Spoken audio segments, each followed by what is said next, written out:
Train by day, Kyle Wigginton podcast by night, all day. I went kind of down a wormhole. I was looking at the ones that you had that weren't at the bar when it was just another pod. Which ones? They had something that just said just another pod. I think this, yeah, what I'm looking at is like you before you had a beard and everything. What was it in here? Or was no, it wasn't. It wasn't. Okay. It was somewhere else. Yeah. So there was, well, why was, oh yeah. What was it? We shut down the bar to see how the front of the bar is like brand new. Yeah. It's like all white. So the building was caving in. Oh, wow. So we had to shut down the bar and for like 3 months or whatever. And I was still trying to do the podcast. Yeah. Outside of it. So the building that I live in, it has a soundproof room. Okay. So we were doing the podcast in there too. Dang, yeah. It definitely looked like a soundproof room or something like that. But that's dope though. What it shows me, like I'm brand new to podcasting. Like I told you last time I was here, I started Random Wisdom.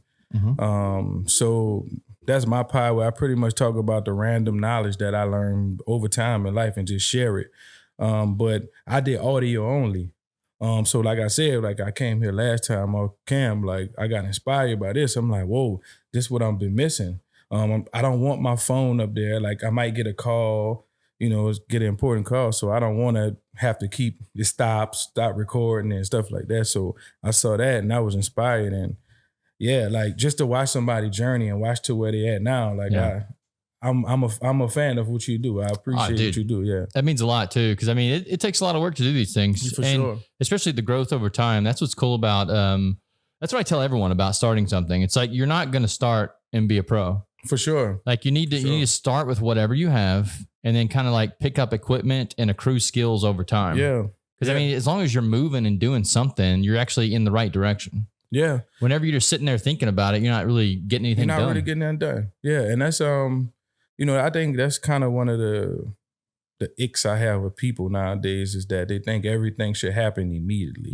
I've been at the craft of making music for about 20 years this year. And I'm still trying to, reach a point where it's something that provides for my family, but it's just keeping that love and that hunger for the journey, but most people don't have the fortitude for the journey. So they just, bro, you're telling me. So like, I another thing that I'll do is I'll try to help anyone out that asks me for help. Same. And there's been 3 podcasts that I've started and people have done like 3 or 4 episodes and just stopped. Wow. Yeah. And I mean, when I say started, I mean, we've done them right here too. Wow. Like after I film my podcast, I'll have them come and do one of their episodes and then I'll try to teach them how to edit the podcast, teach them how to upload to YouTube, and they'll do it for like 2 or 3 episodes. And they realize how much work it is. And they just like kaput. Yeah. So, I mean, it's, I don't think you're ever going to like reach your full potential by stopping doing something as soon as you realize you're bad at it. Yeah. You got to like get good at it. Yeah. And I think I think people apply that to a lot in life, relationships and all. Like one bad thing happens. Oh, this is the most terrible relationship. I just got engaged. Me and my fiance, we've been together for 10 years now. I proposed in the 10th year. It took us that long to get to know each other. Like I have to go down a path of a person's life story kind of to understand them, understand the things that hurts them, understand the things that make them happy. So it's a consistent journey in anything that you do, whether it's relationships, entertainment, or college, whatever. You got to be dedicated to learning that it's a journey. I just say, yeah. No, I mean, you're right. And especially with like the modern dating, it's such a nightmare because it's fucked up. You have instant access to like millions of people via the dating apps or whatever it is. So yeah, you're right. As soon as like one little issue pops up, people options. Are like, they're swiping to the next one. Yeah. It's just, it's Tinder in real life like this. Yeah, it's crazy, man. Sure. So I'm single, been single for a long time. And for that reason, I mean, now I just like, I just gave up. Like you're truly happy about it. Bro, I am. Like some of the worst, like, no offense to all women out there, but some of the worst times in my life have been because of women. And they just, and I mean, it's because, well, I would say Yeah, once again, it's a touchy subject. Yeah, I understand, man. Yeah, because I mean, I'm just saying, like, some of the worst times of my life have been because of women. Not saying that I'm never going to date another woman, but it has to be the right one that comes along. I understand. Yeah, to get me off my path right now. Yeah, I'm one and done. I think this is it. Yeah. I'm gonna just skate this one on. Nah, you got lucky, man. If you got a good one. For sure, I did, man. Family and everything. So yeah, I definitely did. And I try to preach the gospel to anybody that I know. It just random. We might be having a random conversation. I was like, hey, if you get you a good woman, your life will just totally change around, right? Yeah. So that's what they all say, man. Yeah, I just haven't found the right one yet, I guess. Hey, it's coming. It's coming. Yeah. It's coming. They'll find you. You were asking me before the podcast. You sent me a question, and I think it's a dope question. You were asking, what did you say? So my question was, how do you feel about hip hop as a genre, honestly, and how did you get introduced to it? But to even further that, how did you get introduced to it, and what made you say, I like hip hop? Yeah. So the very first rapper that I came across was Eminem. Cool. Yeah. So that makes sense, right? I guess, dude, but it's probably why I'm so fucked up in the head. Yes. Yeah. For sure. But no, so I heard My Name Is on the radio. I remember I had like this little Walkman thing at the time, and I was like, what is this fucking song? And I immediately started recording it with that. So I just got like a little snippet of it. I just fell in love with Eminem overnight. And I convinced my mother, because I was like young at the time. For sure. Convinced her to go buy me the CD. And dude, I was just hooked immediately on his music. But I think this was every white kid's story in America at some point. Possibly. So, like the skateboard white kids, like I'm pretty sure they were listening to some Eminem Lose Yourself or the Slim Shady LP at some point. I mean, dude, I've been a huge fan of his ever since. It has to do with the storytelling of his. Yeah, for sure. Even if he is like telling a story about murdering his ex-wife, like it's still the way he tells a story and the words he puts together is just amazing. But then the next CD we found was I think it was Project Pat. Wow. And we found the CD just like laying in the parking lot of our gym. And we're like, what is this? Wow. And it wasn't, we kind of like went through that little era of Dre, Project Pat, and Eminem. where was this at? Like where? Oh, Arkansas. Small town Arkansas. Yeah. That makes sense. Yeah. Like I could, yeah. I'm not even sure where that fucking CD came from. Was it close to Memphis? Yeah, we're close to Memphis. Okay, yeah. So I know West Memphis is right over the bridge, and so that makes sense though. But yeah, so we're about 30 minutes away from West Memphis, inside of the state of Arkansas. And then of course, we went down the 666 Mafia rabbit hole. Lil White came out. Lil White, I like Lil White. Yeah. Then Mississippi rapper David Banner. I mean, like it's kind of like, and then Lil Wayne, and of course Louisiana rappers. But I mean, Eminem was definitely the first. Wow. And he's like my favorite rapper, man. Like if you look on Spotify, he'll be like I'm his top 0.1% fan. Damn, that's well, are you the guy that says put on some Eminem when you're riding? No, I don't really do that. I never met even an Eminem fan. I never met a person that says like put on Eminem. Yeah, I just cruise around and listen to him. I don't know. That's a good point, actually. Like, I think you need to be evaluated if you're riding in the car and you like put on some Eminem. Yeah, put on Kim. Yeah. I want to hear him murder his ex-wife. It's like, okay, like, well, what is about to happen? Yeah, so when it comes to like why I listen to his music, I think it has to do with the poetry of it. The guy's rhyme schemes are just off the chart. Even his new album he just released. I think that also the fact that he has balls enough to go at anyone. Yeah, for sure. Sure. So like he went at like the LGBTQ people on his latest album. Yeah. He went at midgets. Yeah. Everybody got to get these jokes, man. Oh, that's what it is. It's just it's art, man. Yeah. I think everybody got to get these jokes, get this commentary. We all here together. Let's go at everybody. Let's have fun. Like let's make fun of each other. I think. Yeah. Eminem brought something to rap that we didn't quite have. It was kind of white comedy, but white lyricism.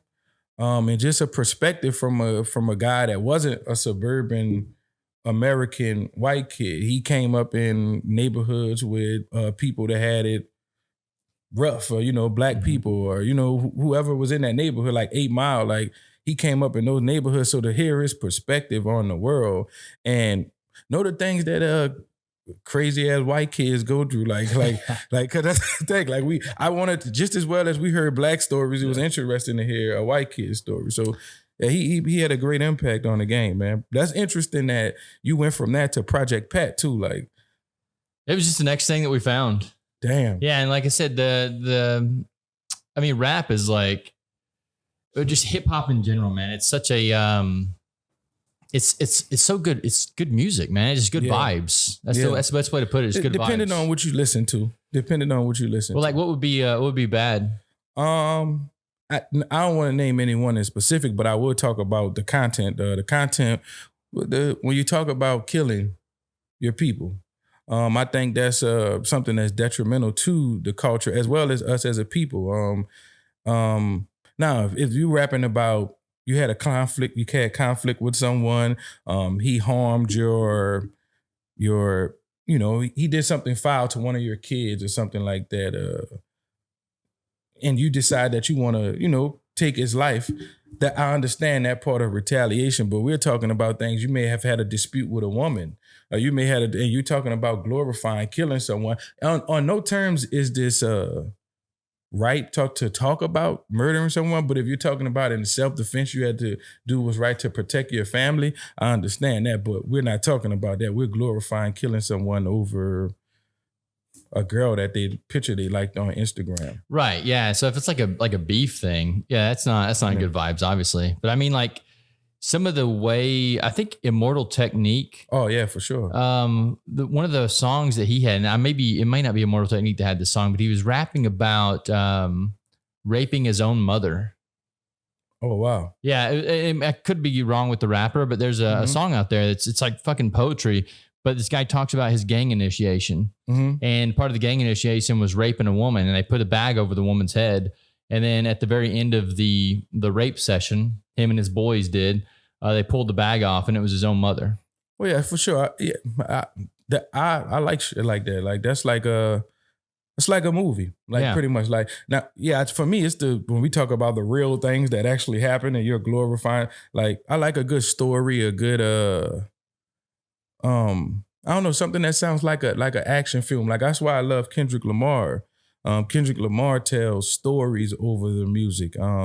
He has a poetry to it, you know what I'm saying? And I like that. I like those stories, like Johnny Cash and Elton John. Like, they tell detailed stories that I appreciate that type of music for sure. Yeah, it's like country music. They do that shit all the time, but I can't do country music. I watched the pod. I don't know the guy Cameron. That's actually, I picked up a kombucha at the store. Oh, yeah. I saw you drinking the kombucha. Yeah. No, yeah. Cameron's awesome, man. He's a great musician too. Yeah, he was pretty dope to watch. But yeah, y'all were talking about I can't even get it now. It just left me. I was talking about country music. Country music, right? Country music. Y'all was talking about country music, and I heard you say that you didn't like country music. He said he liked the stories, but you said you couldn't really dig country music. I've never been able to get into it, man. Like, I had this. I have a country playlist on Spotify. Yeah. So every now and then I'll come across a song and it makes me feel an emotion. Yeah. And when a song evicts an emotion in me, then I put it on my playlist. So I have a country playlist, and every now and then I get in one of those moods. But yeah, I'm never. It's kind of like sitting around playing Eminem. Like, I never sit around and just like choose Eminem to play. It's like I gotta be in that right headspace, that right emotion. Yeah. And country music is the same way, man. Like, sometimes I'll be driving down the road and I'm like, I need some country music in my life. Yeah, I never had that moment. Like, I hate country music. I can't lie to you. I just don't understand it. I hear everything that people say about it. There's the stories. I hear there's a lot of pain in it. Nah, I just can't do it. There's a really there's a young guy. I think his name is Maurice. He's a country singer, and he's a black dude from New Orleans. Have you heard of this guy? Nope. Bro, he's legit, man. I hope he becomes uber successful. I hope he becomes the biggest artist in the world. But I would not. I would support him. I would come to a concert if I'm invited. I would do anything that would help propel his career, but I won't be listening to country music. What if he was like, yo, dude, I want you to rap a verse in this country song I have? Like merge the two genres together. Wouldn't that be kind of cool? Yeah, it would be. But I recommend another rapper for that. Because that's not the lane I would want to. Right. I think I couldn't be involved in something knowing that I feel this way about it just because it's an opportunity, you know? Like nah, I'm good.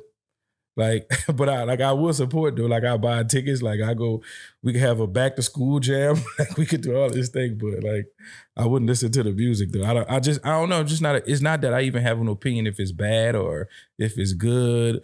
None of that. It's just not ideal music to me. Right. Yeah.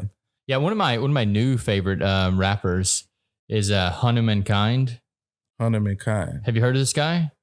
No. So he's not black, white. He's an Indian rapper. Mm-hmm. And his songs are blowing up right now. He has a song called Big Dogs. Okay. Oh man, it's fucking, the guy, something about the way he flows over the beat is just beautiful. I got to see this. Yeah. Where is he from? It's from India, like India. southern part of India. Yeah. Okay. I just saw this Japanese guy that Megan has on her song. It's I can't say the name. I don't want to butcher it. Some anime stuff, but yeah, she has a Japanese guy. It's interesting to see people rapping from different parts of the world. How does that make you feel? That they shouldn't call it hip hop. They should give it their own origin name. Interesting.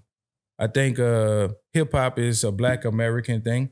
What if you're Indian American or what Japanese or Indian? I think you should cultivate your own name for that because you don't want if the messaging isn't the same as the Black Americans who created it or the language, you need something that fits for you. You know, what is the hip word in India or what is the hip word in Japan or France? Like call it that. You know, like for instance, like Afro beats, like they have a name that represents their country from Africa, that's why they call it Afro beats. But what is that? Is that like African hip hop? Yeah, it's like a blend between African jazz, music from the Congo. You look at are you familiar with Burna Boy? Wizkid? No. Thames? Wow. You like me with the country then, all right. So what's that? But I said you kind of like me with the country music. Yeah, like, I just don't know that. Yeah. But it's just basically like it's like real upbeat, talk about love, dancing, like it has a real Caribbean feel. Like Drake kind of took a derivative of this stuff with the song Controller. Okay. So that's kind of like the basis of it. But yeah, it's create your own name for it. That's I'm just like create your own name for it.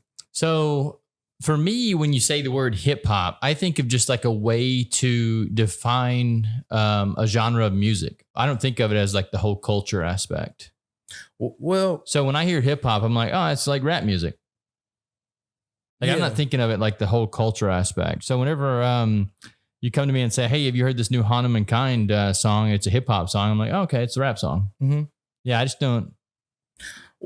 Well, see, I understand that. I think it has become a point where it's become universal to where we can identify it from certain places, right? But we also need subgenres as well. Like, so we need to create, like, it could be Japan hop or Japan, because we need to identify where these people are from. We don't want to group everyone in the same field. Like, but why? It's just art. Well, of course, it's art in the grand scheme of it, right? But we don't speak. Hip hop is English words.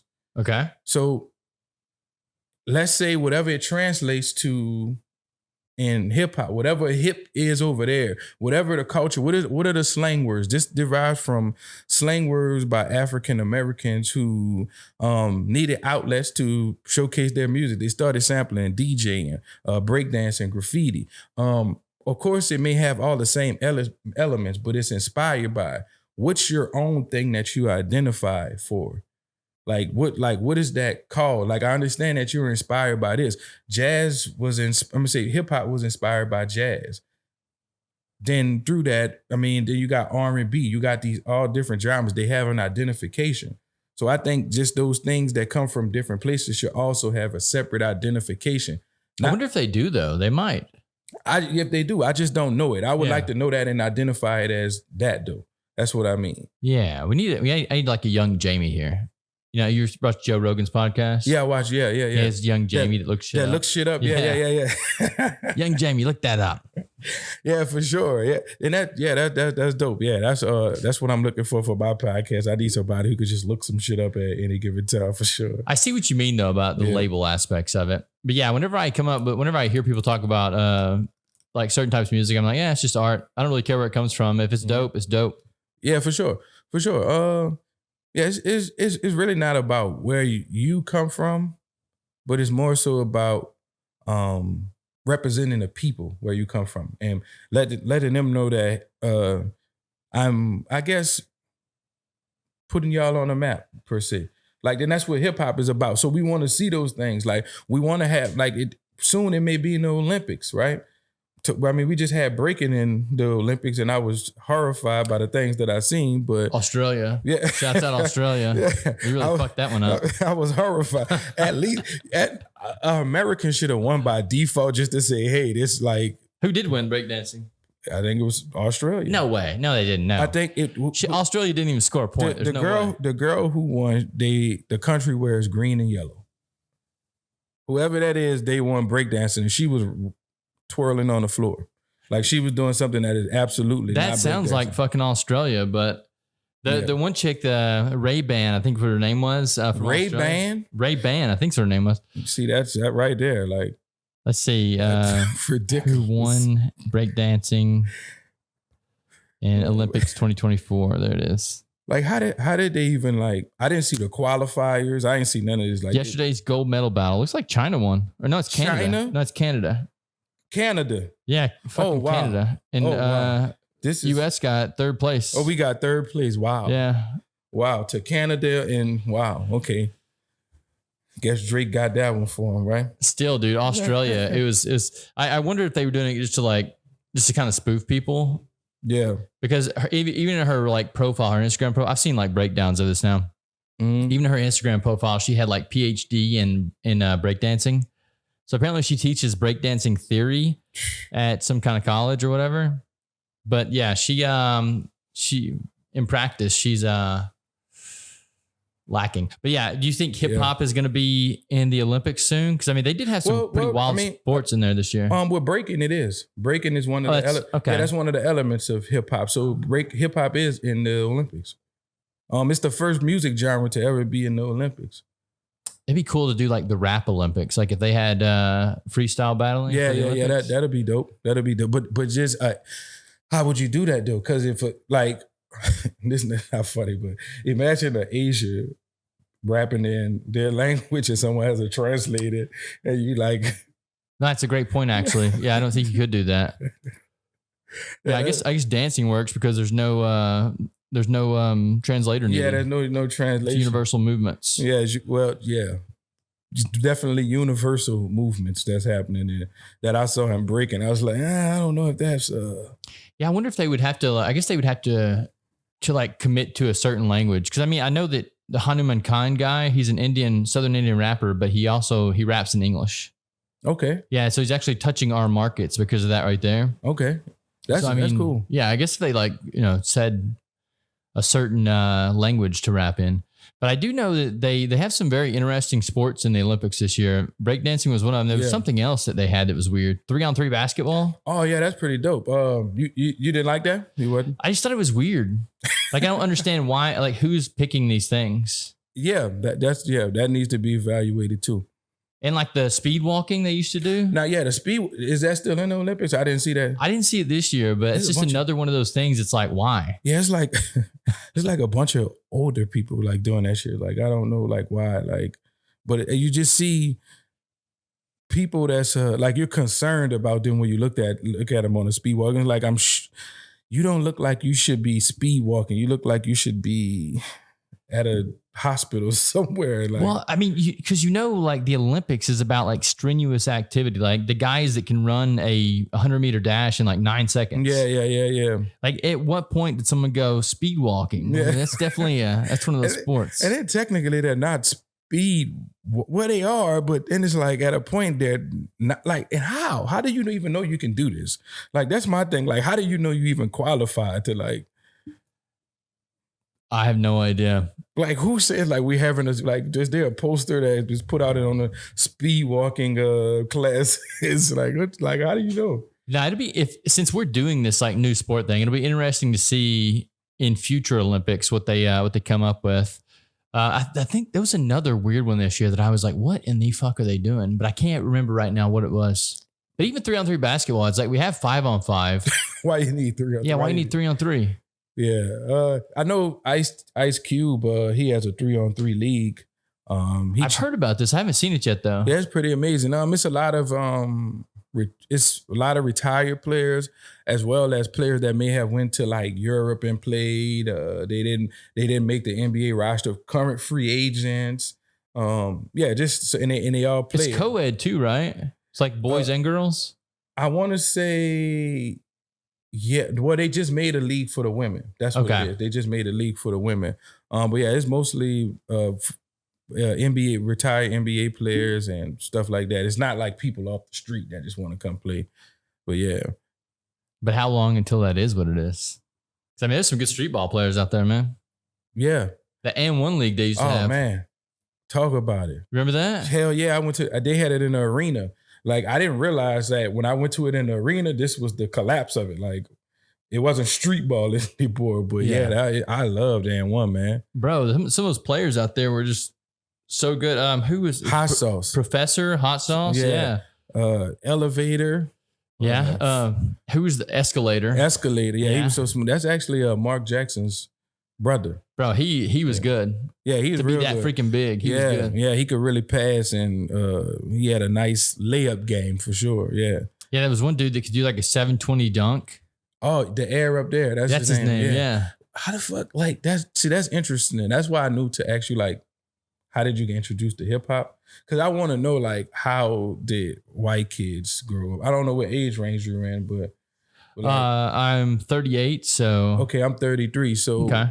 All right, so yeah, you kind of grew up in the same age group as me. Like, so you were watching N1 that was in Arkansas, or? Yeah, well, I mean, I played basketball my whole life. I played in college too. Okay. Yeah, so I mean, in college, I was one of the only white dudes on the team. So I mean, so I've been around black people my entire life. Yeah. And even in my hometown, like racism just isn't a thing. Now, from what I've seen, Arkansas has some of the most racist towns in. That's what everyone says, and they always bring up the movie Deliverance. Yeah, there's this guy. Shout out to him, man, because me and my fiance watch him. His name is Pootie. Mm-hmm.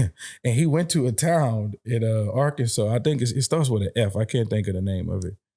But Zinc. No, that's what it's called. Zinc. Never heard of it. Zinc. He said it's been voted the most racist town in Arkansas. And look, I don't debate that there aren't racist towns there. I'm just saying the town that I grew up in. Yeah.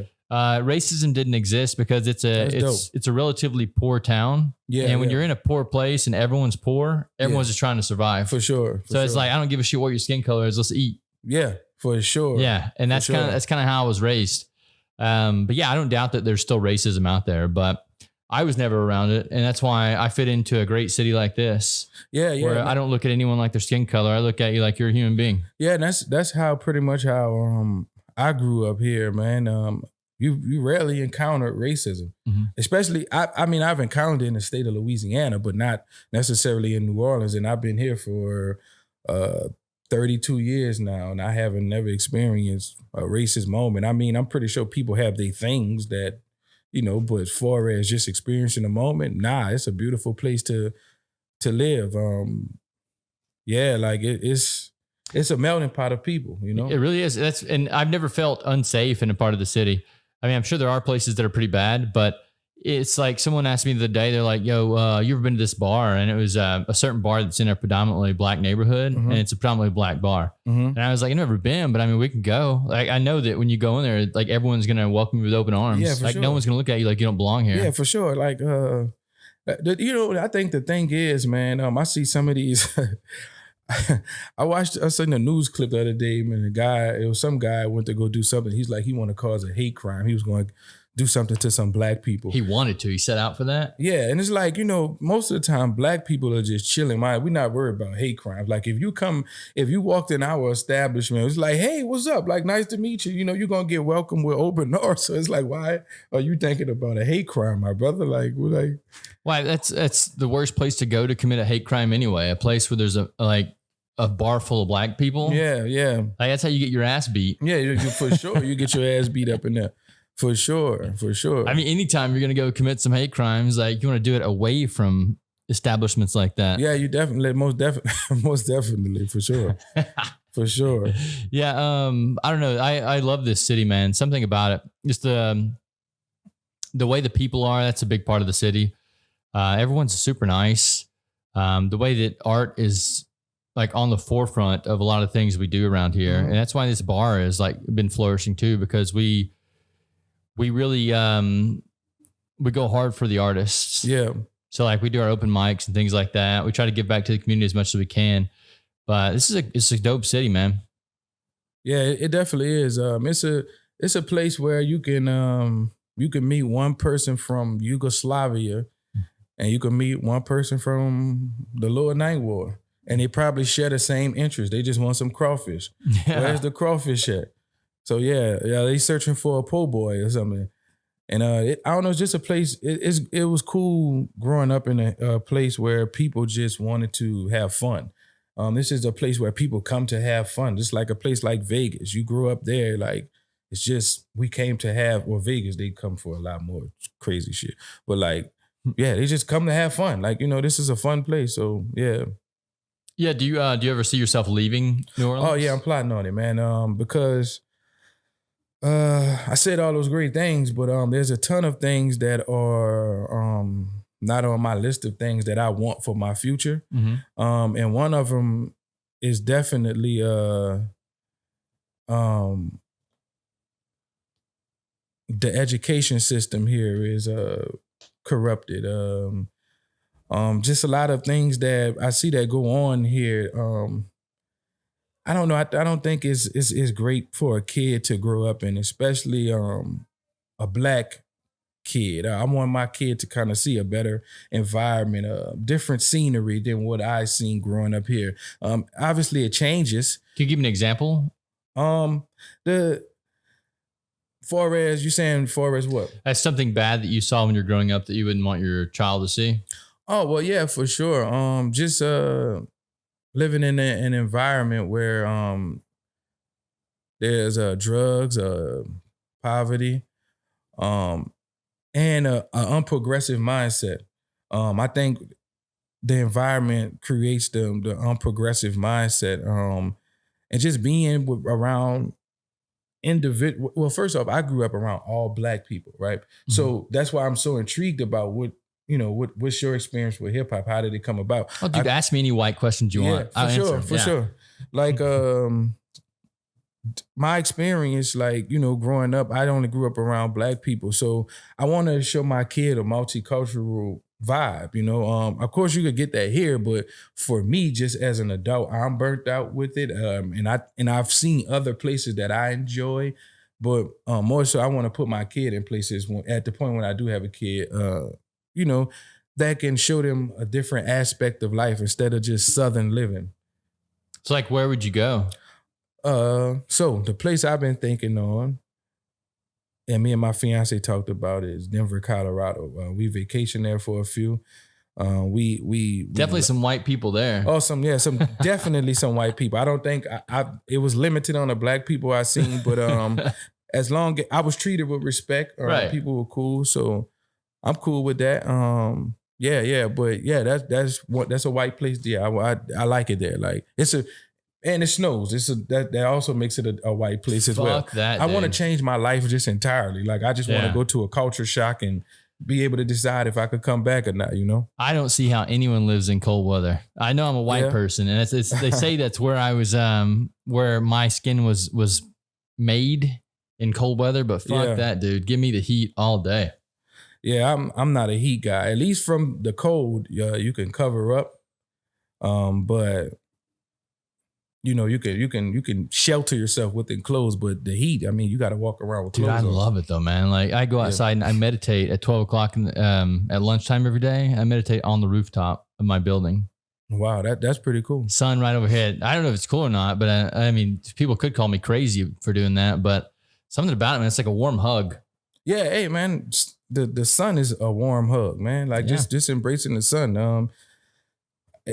We need sun. Like we need that sunlight, especially within the morning. Like how you say you meditate. To get connected with the sun, you could go out and have a great day like that. You know, it does. It really boosts my day for sure. Get you some kombucha. You know, dude, I love kombucha so much.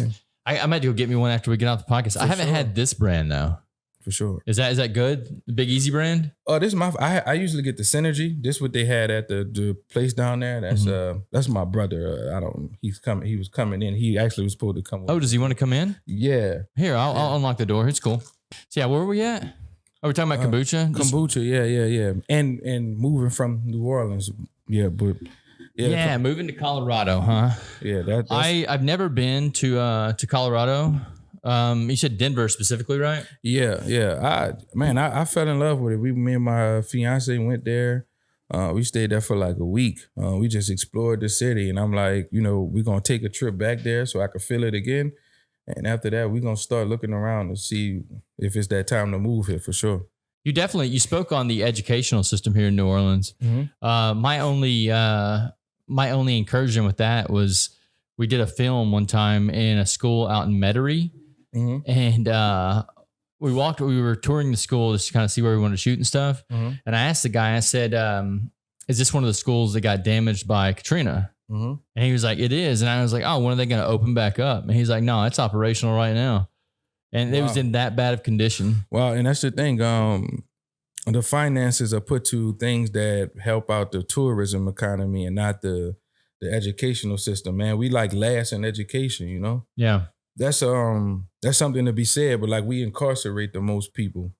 Like we have the most people incarcerated within the entire America, but we have the lowest education. So it's a direct effect, education to incarceration, Yeah, I mean it makes perfect sense too when you talk about it that way because this most of the jobs down here are like service industry jobs. Yeah. So if you keep people in a lower state of intellect, they're more likely to take those jobs rather than actually go out and create businesses and things. Right. So, I mean, I think there's a Rockefeller quote where he was saying, I don't want thinkers, I want employees. Yeah, for sure. And that's where the modern educational system even stems from. Yeah. And now you see that it's a clear, what I guess to say, plot to delete the entrepreneur kind of now. Mm-hmm. It's like they're putting also all types of different legislation into play for you not to become an entrepreneur. They'll even I'm saying they'll even pay you more now to just stay an employee. Like that's the thing. They don't want you to think outside of you can be their competition. Mm-hmm. There's so many small businesses competing with big businesses now that it's crazy. Like you look at this space, we control the masses basically with information. I don't have to worry about going to Jimmy Fallon no more. I could come talk to Kyle at another bar and get my message across. Let's just say one of the biggest artists in the world or the biggest politicians in the world watches this show. They happen to come across it. They don't have to go to this outlet to this major outlet to get their point across. They could come right to you and you speak to more people than that outlet would have reached. Right. So no, it's true, man. Yeah. But the way the world is, the way the internet works today, you can basically create a business online and be your own owner. You don't have to work for a company that's going to own you. Cause I mean, I see this a lot where I want guests to come on the podcast, but they're like, I can't say these certain things or my job will fire me.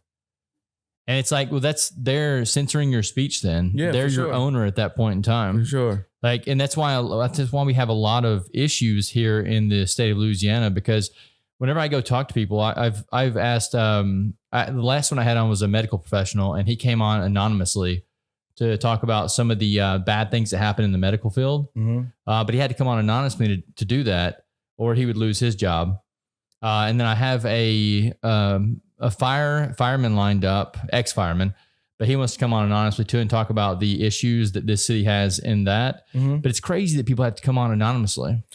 Yeah, I mean, why can't we just tell the truth uncensored? It's the truth. Like, if you're gonna be embarrassed or ashamed of something you're doing, you probably shouldn't do it. Like, if you don't want this information to hit the public, maybe you shouldn't do it in public, or maybe you shouldn't do it at all. So it doesn't. I don't get that. But I'm all for whistleblowers who come out and talk about the things that are corrupted within these institutions, because we gotta know, man. Like, I think just the general public of America is tired of not knowing, like, and just being hungover and just like y'all telling us whatever y'all want to tell us. So it's time. Like, I'm glad. I'll definitely tune in when those people come on here for sure. Yeah, I think we definitely need a world where whistleblowers can come on and actually speak with peace of mind.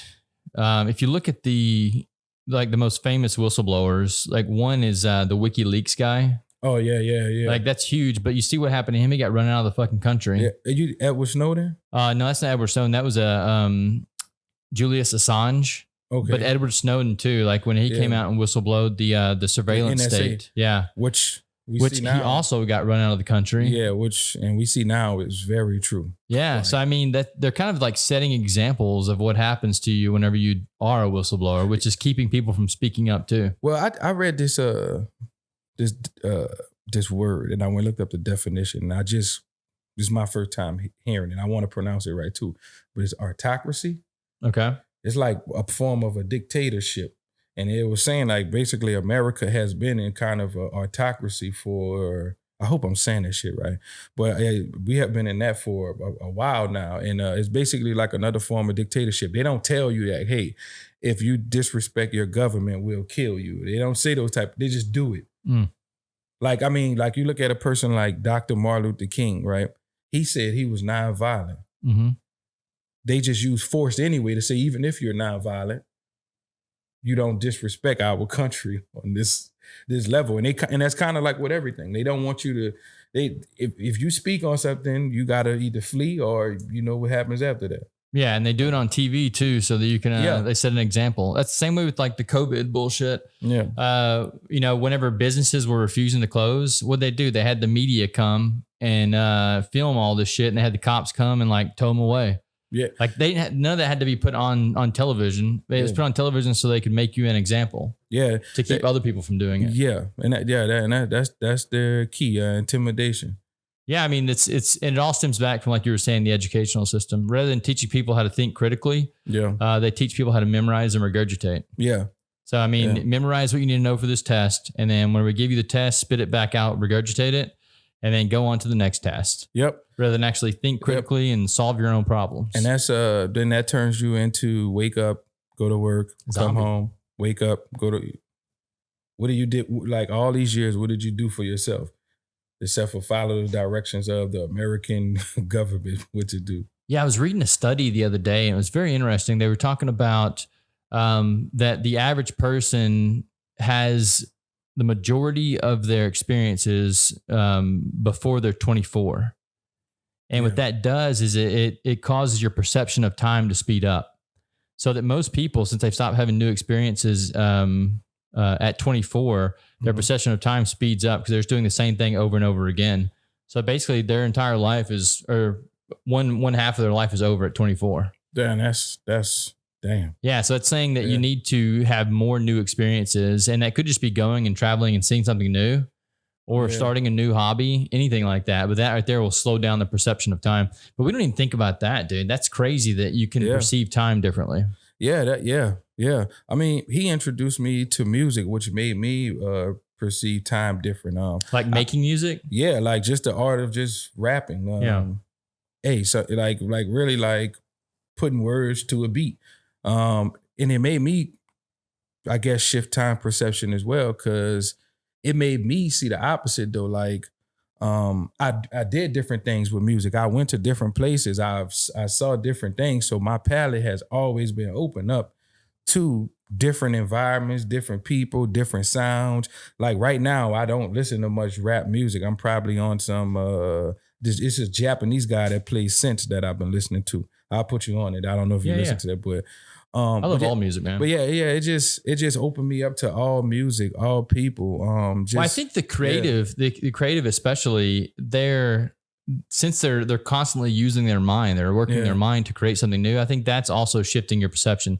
That's why a lot of people that don't have any kind of art, they don't do anything creative, like they're probably just living in that zombie mode where they wake up every day and just kind of like go through the motions. Yeah, it's definitely a frustrating thing. I mean, even for a creative, so I know if a person does nothing, like you just wake up and it's not even funny, like because there's people that's like that. But if you just wake up and do nothing, man, like dude, find some type of hobby, but play video games on Wednesday night with your friends. Like if you just waking up and you just trying to figure it out every single day, at some point your brain is going to get tired and you're just going to settle in, and that's when it all come crashing down. Yeah, for me, I go through spurts. Yeah. Like I'll have spurts where I'm just writing for like 2 weeks. And then I'll have spurts where I'm playing video games for 2 weeks. Yeah, you got to have those. And then just like I'll do mushrooms for like 2 weeks and just fucking vibe out. Just all kinds of like, but I mean, I go through little spurts of life. Yeah, right now I'm in between. I'm in a spurt right now. I would say I'm in the off spurt, I guess. That's what I would say, like where I just finished up the album, put the album out, and now I'm just chilling, just painting and just kind of focusing on other things outside of the music. So yeah, you're getting some good response from the album. I listened to it all. Oh yeah, well I would love to hear what you think about it. I've been getting great responses, man. I don't want to sound cocky and say this, but I'm used to it now because I know the work and the time and the effort that I put into this. I know the quality of it, so I'm used to it, but I'm still grateful to hear what people think. And my next stop is I want to put on an amazing show for them. I want them to see me and see the person that they've been investing their time into. That I appreciate you, you know. So yeah, but yeah, how big of a volume of work do you have right now? Oh man, I got 3 albums out. 3? I probably got about 35 songs on streaming right now. It's definitely enough for a show. Yeah, definitely enough for a show. And that was my thing. I mean, at 12 I had enough, but I wanted to build up a catalog of songs that I know people enjoy.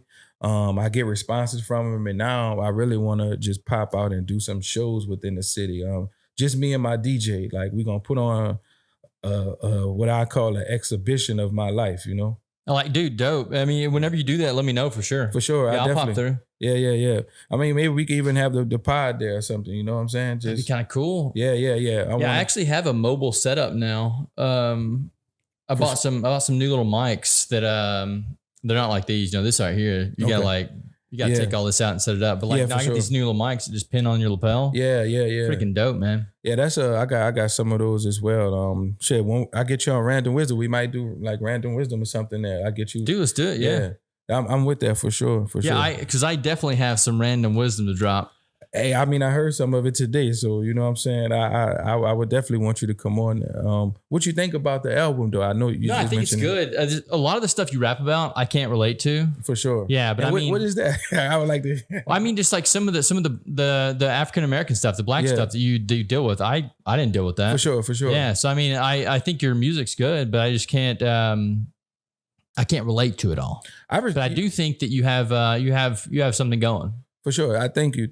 And I appreciate you being honest and saying that you couldn't relate to it as well. That's I want to meet people like that. I think if you didn't relate to the music, once you meet the human being, you'll be able to relate to the human being. Well, bro, I know I can relate to you. We've already met and we fucking vibed as soon as I met you. For sure. So I think that's how it is. Even if I'm not very disrespectful. I mean, I point out white folks and stuff in my music, but it's not like, hey, I want to kill you. It's like, hey, I see what's going on, and I just want to have a talk with you. Why you thinking like that, or why are you doing that? We get off of that. Yeah, I think that's the way you should be. Yeah. So like, be brave enough to ask those questions. A lot of people they don't ask those questions. Like, ask the questions of why the hell are you doing what you're doing? Yeah. I just want to know. Like, I'm not. If you're a racist and you came to a valid point of like why you hate me, and I kind of understand. All right, cool. But if you just racist just because like you shouldn't be here, like, why? Well, dude, there are a lot of people that hate me just because of who I am. It has nothing to do with my skin color. Some people just don't like me. They just don't vibe with me. And I get it too. I'm because I'm a very opinionated human. Yeah. And I'm always going to tell you what's on my mind. And that's also why a lot of people like me, because they know that if they ask me anything, they're going to get genuine Kyle. Yeah, for sure. They're not going to get like this facade that people put on just to be liked. Yeah, for sure. He could definitely tell you that's how I am. I've been like that my whole life. I'm the guy, this the guy, I just told my fiance this. I'm the guy that I ask everybody in the room, hey, what y'all want to say? And they like, well, we want to say this, but nobody want to say it. I like, just tell me, I'm going to say it. Like, I'm that guy. Like, I'm just going to say it. I really don't care about consequences. It's just, I wouldn't disrespect nobody, just off of my own beliefs or what I think, or just force my opinion out there. But if you ask me, I'm telling you. Absolutely. Dude, I'll give you an example. So I can't say any names because I can't release the podcast. But I had a guest come on last week. I think it was last week.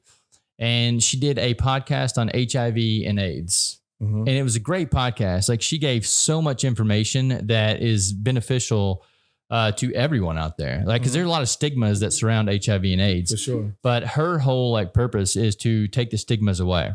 Mm-hmm. So the company that she works for, she let them listen to the podcast before we posted it. And they said we can't post it for one question she asked me.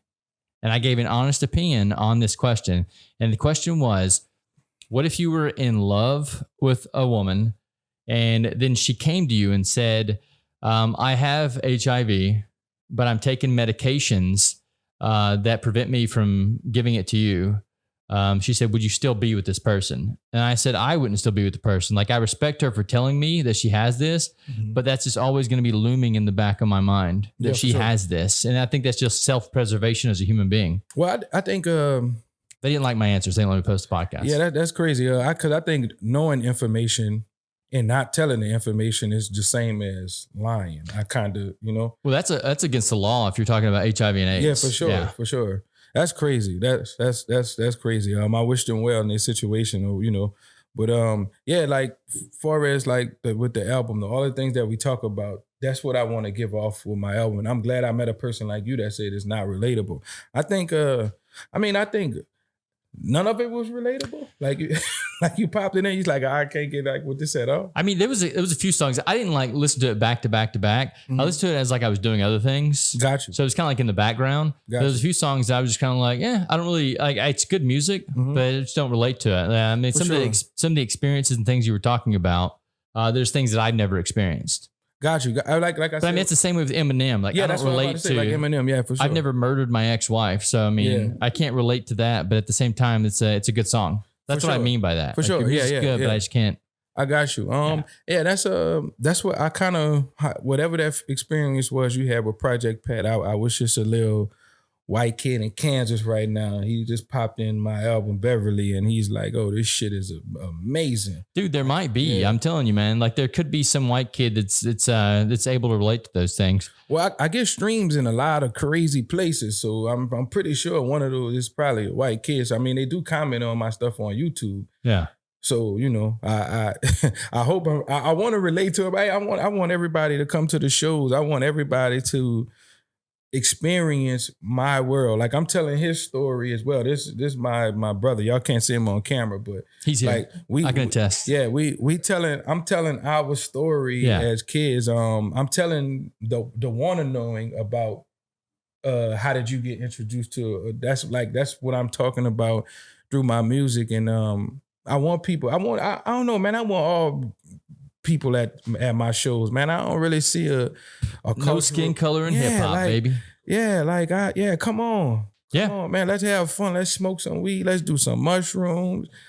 How could you not enjoy all people on mushrooms? Mushrooms make you enjoy everything. Dude, they changed my life. Man. I won't lie to you, man. Mushrooms did. They changed my entire freaking life. I was just going through like these depressive spouts. Yeah. And then one day I took some mushrooms, went outside and meditated, and I was like, holy shit. Yeah. Life is not this serious. It's not at all, man. You love everything. I'm looking out the window right now, a trash can. You do mushrooms, you're going to understand the value of a trash can. That's true. Like, that's a good point. Right now, they just got trash cans in New York. They're having a euphoric experience. They have trash cans like this. You're going to be like, this is so amazing that the world has offered us trash cans. Bro, when you started that sentence, I was like, where is he going to go with this? But yeah, no, you're right, dude. Trash cans do have value. What do you mean in New York they didn't have any trash cans? They had trash cans. They had to put their trash out on the street. Just like piling it up? Yeah, that's why they got the rats and stuff, bro. Jesus. They just figured out that they could get trash cans. Like what the for the last century, what have y'all been thinking about? Imagine the trash that place puts out. Oh, you gotta show, man. In Arkansas, they I remember this vividly because they were driving towards Jonesboro, which is one of the biggest cities where I'm from. Mm-hmm. They started building a new landfill.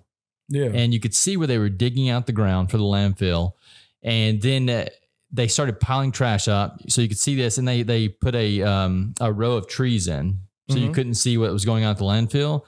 But now it's over the trees. There's like a fucking mountain back there of trash. That's crazy. It's insane. That's crazy, man. Like what do you do with trash, dude? Like, I mean, like I know recycling and shit like that, but what do they do with all that? Like, where does that shit go? Well, they're piling it up outside. I don't know what it's going to actually do. Yeah, America's fucked. We have probably the highest pollution levels of all time. Like first off, think about this in New York, right? They just got trash cans, so they got all this stanky ass trash sitting out on the ground. They have tall ass buildings, so there's not much wind and oxygen blowing. There's fucking feces, rats running around. Imagine the pollution level out there. Yeah, that's why they had an issue with. They don't have grass. Well, they had an issue with Paris. Speaking at the Olympics. Yeah. Yeah. So the way that Paris's sewage is lined up is whenever there's an overflow of sewage, it runs off into the river. Oh, fuck. So the people was getting, oh gosh. So yeah. The people that were swimming and stuff, like they had to make sure the water was tested so that they could actually swim in it. So what they had to do with Paris is they had to build an entire new like septic tank underground. So that way the runoff wouldn't run into the river while the Olympics was going on. But it still happened? I don't know if it still happened or not. They said some people got sick, but I don't know. Who knows if they got sick based off of like that kind of stuff or something else that was in the water. Yeah, that's but just the fact that they've always been just letting the runoff of their septic go into the river is insane. That's crazy. That's crazy. So I wonder where their drinking water is coming from. I don't know, dude. Wow. I just been going down the wormhole, like looking at like places like New York, and I've been trying to figure out, like, they say the people there are aggressive and stuff like that. Yeah. So I look at people like in Philly and stuff like, they don't have much grass. I mean, in New York, get me wrong, you got Central Park, but for the most part, they don't have grassy environments. Concrete jungle. Yeah, it's a concrete jungle. So they're like mad all the time. Like when you have grass, the person that, like, and I say this because we talked about the shrooms, when you have do shrooms or something, you want to go in the grass, you want to lay out. Imagine doing shrooms in New York and walking through the subway. Just be aggressive, dude. Yeah. like the Warriors. Oh, I'd be terrified, man, if I was on mushrooms in New York. Because one of the things that happens to me when I take mushrooms is I start seeing faces distorted. Yeah, for sure. Sure. So I know when the mushrooms are kicking in, because I'll be swiping through Instagram and then I'll see faces are starting to look weird. Like 3D, like it's jumping off the screen. Well, they start to look warped, man. Like one eye's up here. A good video. I'll tell you a good video to watch on shrooms. There's a video from Ludacris.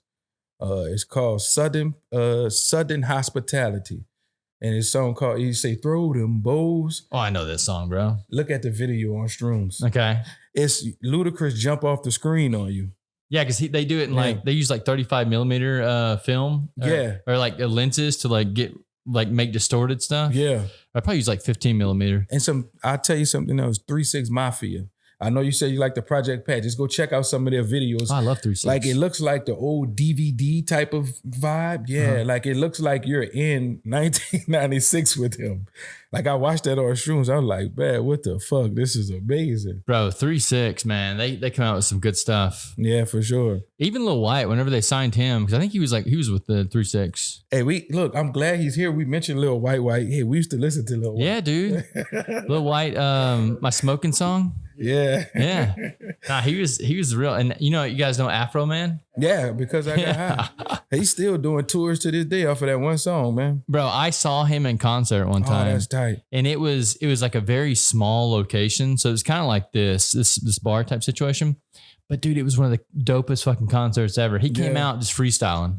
That's crazy. Yeah. I seen a documentary about him on YouTube. That song came out right before 9/11. Oh, I didn't know that. And once 9/11 happened, it just fizzled out. Like he pretty much, like he was on a high for about 9 months. Yeah. Literally.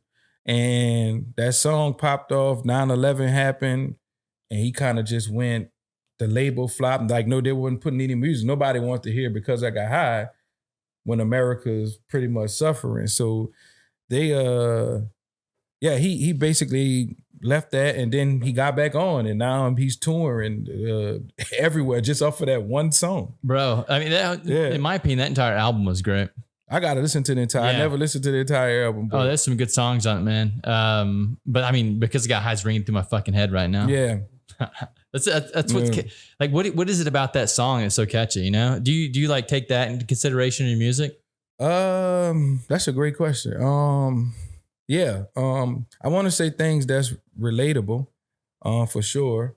Because I got high. Yeah, like it's you think about those things, but I think sometimes the most catchiest song is the one that you didn't intend on making catchy. Right. Like right now, and it's crazy that it's high. I think this is what it is. I have a song called Play This Song When You High. Mm-hmm. It's my most streamed song. I put this song out in 2022. It's been streaming every day since. So, but it's called Play This Song When You High. And I'm talking about meditation on there, getting through situations where it made me feel funny. But the most important part of the song is just play this song when you high, in a high vibration, a high spirit, even when you high off some type of substance, whatever your substance of choice may be. But yeah, I have to check that one out. I didn't catch that one when I was listening to your music. Well, yeah, so that's on Spotify too. Yeah, that's on an album called Stay Peaceful. That's actually the album that I dropped before. I would say that's probably the most relatable one because it talk about in every song going there, I talk about psychedelics. Mm-hmm. So I mean, it's the most relatable. It's the most streamed at this point. So would you say that psychedelics have been a big part of your creativity? Absolutely.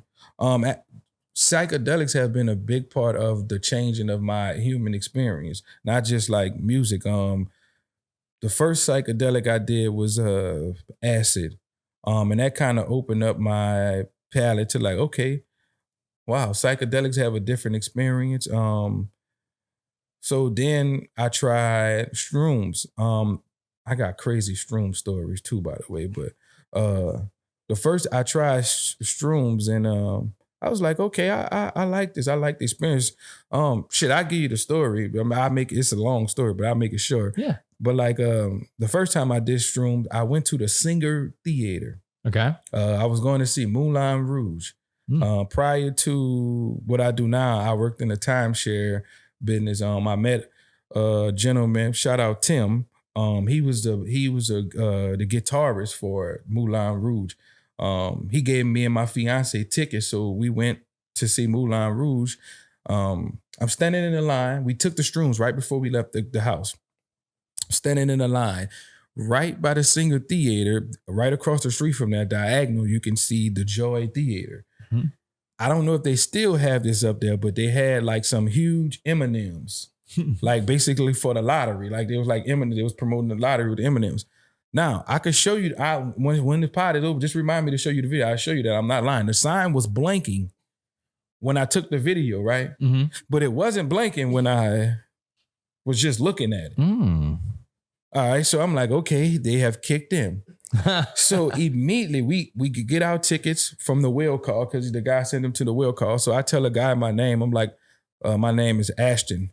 And he says, your name is what? Like I say my name Ashton, like here my ID, whatever. It's like, oh, go in. Like he didn't even say thank, like he literally said, go in. It's like, oh, at least on the shrooms, I think, I'm thinking this is what this is my perception of life on the shrooms. Yeah. So I walk in, and as soon as you walk into the single, it's just beautiful. Boom. Like it's like a lot of space. Yeah. It's just a lot of space within it. So I got some alcohol. And mind you, this is the first beginning of the shroom. So I'm at that high point, like where everything is looking amazing at this point. So I'm at that high point, and we get some gummy bears. Me and my fiance, we get some gummy bears and some wine. We get to the show, man. We at full blast right now. I'm sitting down. I'm sitting next to this white guy. His hair is real thin at the top. I could literally look through his hair and see the stage. I was sitting around some rich, well endowed in the pockets white people. And it was just, they saw me and they didn't want to ruin the show. So I'm just sitting there just like being non-relatable as possible, just being myself, and we just watching the show. I cried. I don't know why I was crying, but something that moved me. Mushrooms do that. Yeah, for you, man. I'm talking to my fiance. I'm like, you okay? She's like, yes, nigga, I'm okay. Like, are you okay? I'm like, I think I am, but I'm just moved. It's just so beautiful. That was the first experience. Next experience, I started dancing the 3-6 Mafia. That's why I'm telling you, like like the dancer, you ever saw them dance in Memphis? The dancers that I started doing that. I'm not from Memphis. It just made me want to just dance like that. And I danced the whole night to 3-6 Mafia and Ludacris and Cameron. I don't know why. It's very interesting that you say those things, because I've had some very similar experiences. One thing I think mushrooms do is so typically when we look at the world, we have like this filter. Mm-hmm. And I think mushrooms lift that filter off. So, you were saying you were seeing through the white man's hair. Mm-hmm. Like that's something you would normally just like not see. You would look past that, right? Yeah. But the fact that like that filter was lifted off and your brain was functioning on all cylinders, you were seeing the dandruff on that dude's head. Yeah, you were even if in the line when you said your name was Ashton and the guy kind of looked at you funny, like you probably would have just ignored that if you were not on mushrooms. Mm-hmm. But the simple fact that you were on mushrooms, that like stimulated your brain to like notice what this guy's think like. Yes, visually. For sure. And even with the dancing stuff, man, I've been saying this for years. Are you familiar with cymatics? You know what that is? I probably seen it on Big Think before. Yeah. So cymatics is basically the study of the shapes that sound makes. So if they take a metal plate and they put sand on top of it and they play vibrations to it and it makes patterns. Yeah. Yeah. I just seen a video like that recently. Okay. So I was thinking one day, I was meditating, probably on a little substance too, but I was thinking about this guy who was dancing, and he was dancing and it almost looked like he was dancing around the cymatic patterns. So like his body was moving around the sound. Cause whenever you speak, most people think that sound just moves in a wave. No, for sure. But it sounds actually a bubble. Yeah. So like these bubbles, in the middle of these bubbles, there's cymatic patterns. So if you can like feel the groove, the vibration, then you can move to that. So maybe that's what you were doing. You were just like so in tune with the music that you were vibing to like what they were, to the cymatic patterns. Yeah, I never looked at it like that. That's pretty much what it feels like. Cause also with shrooms, you just, that aspect of, like I said, just loving, it changes your perception of the world. Because it takes that filter off, right? Yeah. Like I told you, like I grew up around all Black people, right? So I had a perception of the world just from my Black perspective, being around all Black people. But when I grew up and started to venture out into the world, I started to see that maybe not what I was told was right, but maybe the person was sharing their experience with me and guiding me into the world. And I realized that I had to get a great experience, but that all really happened after the psychedelics. I'm an advocate. He knows I tell you, at least do one psychedelic in your lifetime. Like it'll change your life. I'm trying to get to the ultimate. I'm trying to go to like DMT and ayahuasca But do you need those? Huh? Do you need this? So like I'm a huge fan of psychedelics as well. And I tell everyone the same thing you're doing. Try one. Mm-hmm. But my thoughts are because I've gone pretty far on mushrooms. Not meaning I've taken like large doses, but some of the experiences that I've had while on the psychedelics, we'll talk about on Random Wisdom. For sure. But yeah, some of the experiences that I've had, they've pushed me like really far. So I almost don't feel like I need DMT. Like I'll probably try it one day just if it's there. Or ayahuasca. That's what I mean. But like, I think that I pushed pretty far past the bounds of like my own humanity. Like, almost to the point of like godliness. Yeah. See, well, if that makes any sense. So that's what my inclination of DMT is. I heard Mike Tyson talk about it. He was like, it's that. Bro, that man's fucking crazy. Yeah, he does. Eating handfuls of mushrooms and shit. God. Yeah, like I don't. Yeah, he's different, man. Yeah. What was he saying about DMT though? Yeah, he grew up with no grass too. I want to let you know that. Like Mike Tyson grew up with no. So people who don't grow up with grass, he's hard, bro. Yeah, for sure. But he's DMT. He was like DMT. He took DMT. He's done DMT on multiple occasions. He's like, you meet God. Like you want. He's like, he did it with a shaman or whatever, and he's like, it's about 15 minutes long. But he's like, soon as he took, he's like, fuck, I shouldn't have listened to these white people. They got me. But he was like, it was the most beautifulest thing that he ever did, and he does it as much as possible. I don't know, the feeling you get on shrooms. I don't think it's something that you should do more than twice a year, honestly, because I think it could alter your perception of reality at some points. But I think at least once a year you should do some type of psychedelic, and whatever that's like, whether it's ayahuasca, DMT. I think each year you should at least do one. That's what I feel. I agree with that. It's kind of like the reset button. Yeah. So like you have all this like programming that you get programmed with through the year, and then you take that reset button at the end of the year and you start fresh. For me, I've been doing a little different. I've started microdosing. So I've been microdosing now for probably 2 years. Yeah. So I've been doing it for quite a while. And I feel like this clarity, this mental clarity. So do you actually take the actual mushroom, or you have like a gummy or something that you take? No, I do the actual mushroom. Yeah. Okay. I tried the gummies for a bit, but I couldn't get the dosage right. Like I was taking too much. Oh yeah. So you have an experience while you doing. Yeah. So I'd rather not even, cause like I get up in the morning, I go work out. And as soon as I get through the workout, I eat an apple and I take just like the smallest piece of mushroom, like the tiniest piece. So like, I don't have like any visuals or anything right now, but it's just like a little bit of, it's like clarity and like happiness throughout the day. I feel that. You need that. You definitely need that throughout the day, man. The world pops out tad more for sure. I'm off some marijuana right now, so I totally get it. I really only smoke when I do creative things. This is a creative thing. Yeah, for sure. Definitely a creative thing for sure. So, dude, I can't smoke because I get dumb. Yeah, that happens. Yeah, it's my brain just like shuts off whenever I drink or smoke. Yeah. I smoke at night before I go to sleep, and what I do is I typically smoke and I watch YouTube videos over like science. Me too. And somehow I just retain the information. It's crazy. Yeah, I think I watched this YouTube channel called Big Think.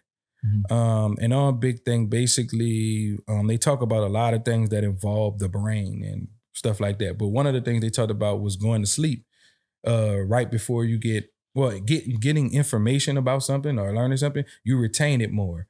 And also, if you chew gum while you're thinking about something that you thought you'll remember it.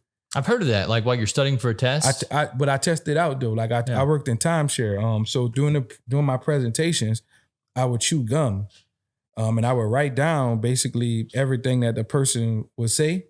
Or sometimes I didn't even have to take notes. But long as I'm chewing the gum, I ain't gonna say long as I'm chewing the gum, I remember it. But long as I was chewing that gum, I would remember what they said and basically regurgitate it back to them to get the sale. On the days I didn't, I would see that I was a little stagnant. And I'm a guy that like tests out like certain theories like this that people do. Like I think you should. I'm a myth buster. Like No, I mean, sure. as you should for sure. I mean, you know the science behind why the gum thing works, right? No, I don't. Yeah. So anytime you're learning new information, the key is to like fire as many neurons in the brain as you can. For sure. So when you're chewing gum, you're also doing an activity, and also the flavor is stimulating your neurons as well. That makes sense. So all that's just stimulating more brain rather than just the memorize and regurgitate method.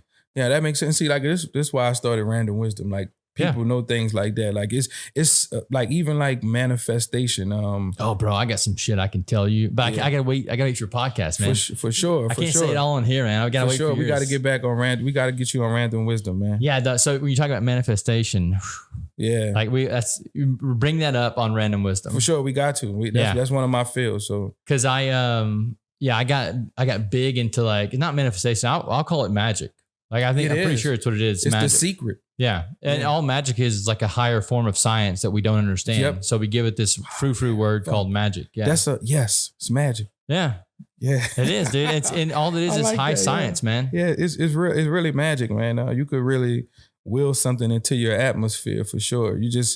I think you got to understand that it's work that comes with it, but it's actual manifestation. Like don't forget the work. Like people forget the work. They just like, I'm going to pray and it's going to happen. Like, no, you actually got to do something, but it's going to come closer to you. Absolutely. Yeah. Sure. I mean, the work is definitely, you have to put it in. Here's the one way I like to look at that aspect is everything around us is energy, right?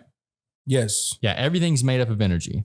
So whenever I'm happy, that's a high energy. You know, I'm happy. Whenever I'm sad, that's a lower form of energy. Yeah. So the universe has to be at balance always, right? Yes.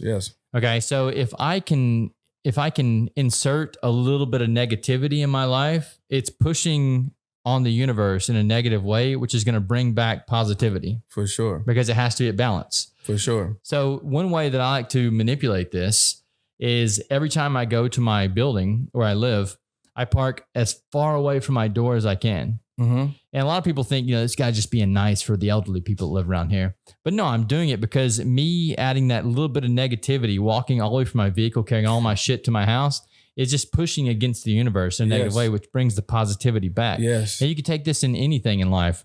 If you go out and drink every night of the week, you're introducing a positive because alcohol makes you feel good, but then you're hungover the next day. Yep. Because that's the negative pushing back on you. Yes. Yeah. So you take that and just like spread that out into your life and things change. Yeah. That's you just open up a even wider perspective. So most time you look at it from just the positive aspect, but even going into negative situations could turn into a learning situation for you. So yeah, that's a whole new perspective on that too that I never shared. But yeah, for sure. Yeah, man. We'll dive in deep on random wisdom. We got to, man. We got to. Because I got some stories I can tell you about my psychedelic journeys as well. Yeah. They're pretty gnarly. I would love to hear. Like I love to hear psychedelic stories. After you do psychedelics, you love to hear a good psychedelic story. It's like a community now. Like Yeah. Well, someone was asking me one time, like, what does it feel like? And I'm like, it's very hard to explain what psychedelic. Well, you can't. It's almost like explaining what sex feels like. You can't explain what sex feels like until you do it. Yeah, it's like I don't know. I always say, how do you see the world? If a person explains to me how they see the world, and that might turn into a one answer question, or they might explain to you for a total hour how they see the world. That's what your shroom experience is going. That's what your psychedelic experience is going to be.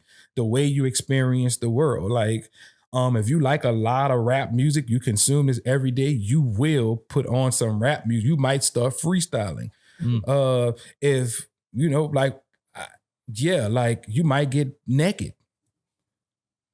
Like, it's a thing. Like revert back to animal and just get naked and run around. Yeah, like yeah.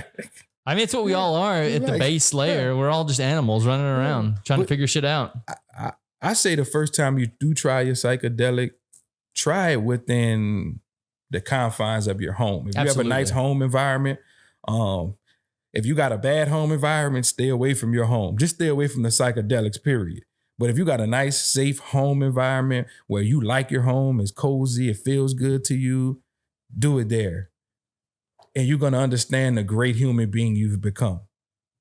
It's a good point. The most beneficial breakthrough experiences I've had on psychedelics have been through dark room tripping, where you take psychedelics and go into a dark room. Oh, fuck. And because that's like white people shit. Like black people don't do shit like that. Why not? Try it. Hell nah, man. Why not? I mean, you really go into your own head, because if you're not stimulating from the outside, you got to stimulate from the inside. So that's where you actually create like the internal you. Like I said about country music. Yeah. Yeah, that's one of the times. Dude, I'm telling you, man, that actually changed my life. And it changed my life because it separated me from this. So basically it took the ego and just like ripped it out. I can see that though. Yeah. And it's terrifying experience. I don't want to be terrified. Like the shrooms are just so beautiful. Like the things I've seen. Like, but what were we just talking about? If you have negative experiences, they can also be learning experiences. Yeah. So think about the most terrifying experience that you've ever had in your life. You're going to relive that on the mushrooms, but it's going to give you new perspective on it. But but I understand this though, like, right? But why do this is one of my white questions I have. Okay, I love white questions. Why do white people willingly want to be terrified? Well, so for me, it's different. I mean, I just told you my reason before, where I think that if I put a little bit of negativity against the universe, it's going to bring me back positivity. That's why I do it. I'm not sure why other white people do shit. I think some white people are just fucking crazy. Like the ones that jump off of a mountain with the wingsuits on and fly right next to the rocks. Shit, like that's insane. Swim with whales and shit. Like I just never understood. Bro, you won't catch me in the ocean. So I can't answer that white question. I'm so terrified of water. This was my tweet yesterday. I think that every car should be required to have a life jacket inside of there.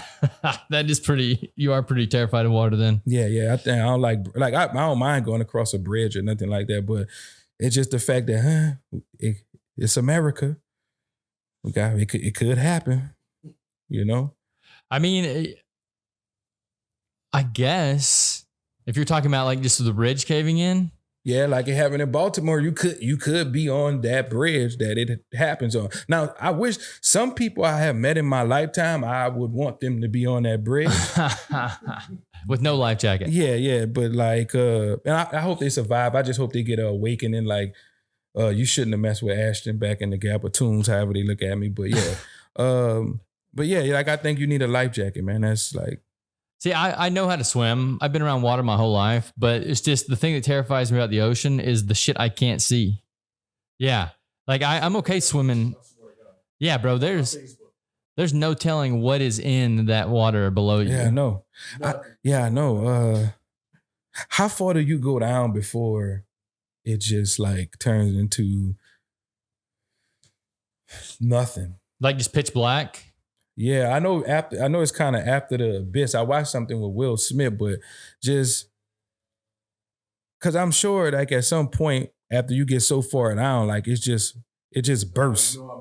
Oh, dude, fuck that. Yeah, whatever that is. What the hell is that? Nope. Yeah, we haven't even explored. Your leg just gets bit off. Yeah, we haven't explored some depths of the ocean either, so we don't even really know. Well, dude, a couple of freaky things about the ocean that I've heard before. I'm not sure if they're fact or not, but that after you get past like 20 feet down, that you like lose buoyancy, so you just sink.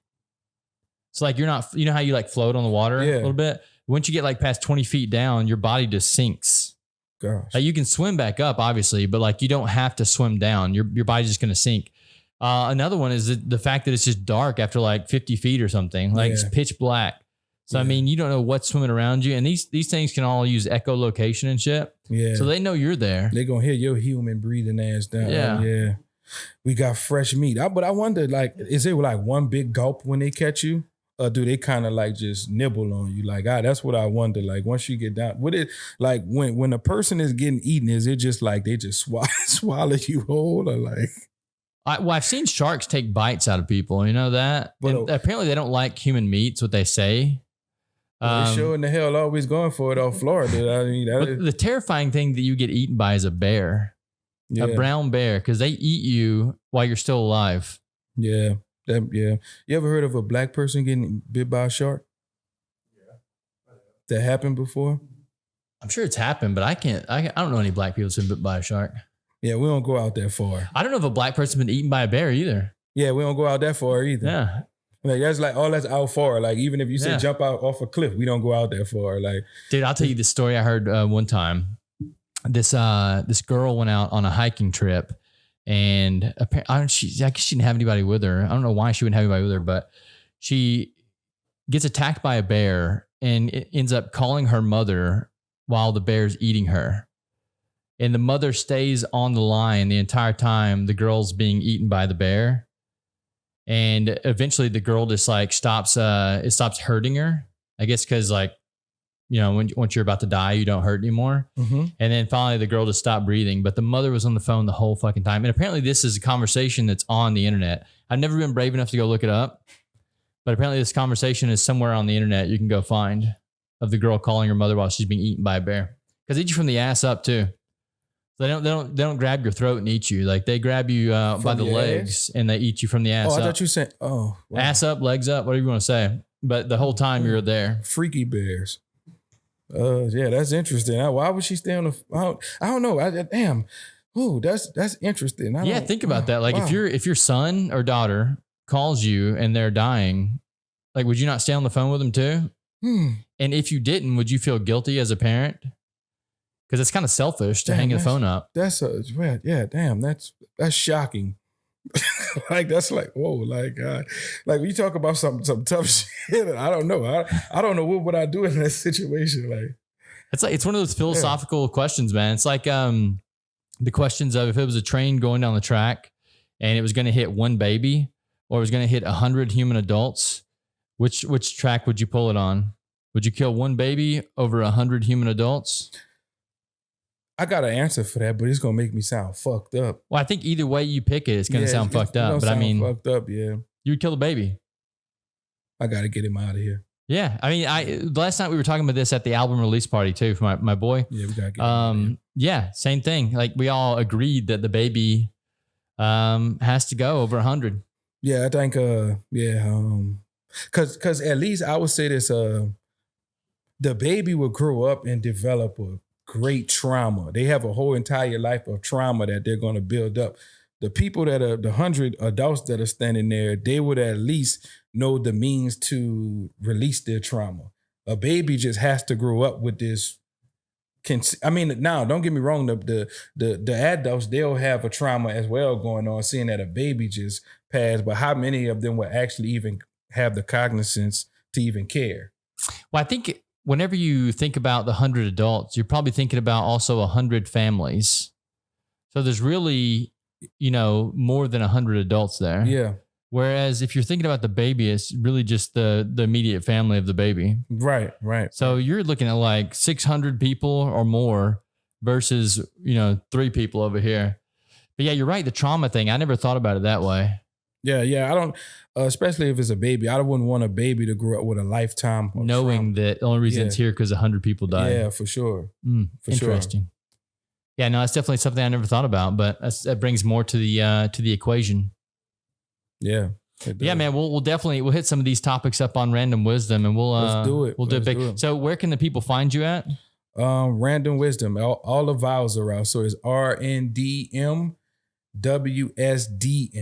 Mm-hmm. And your music? Yeah. My music is under the name Tunes. So that's TUNE, $.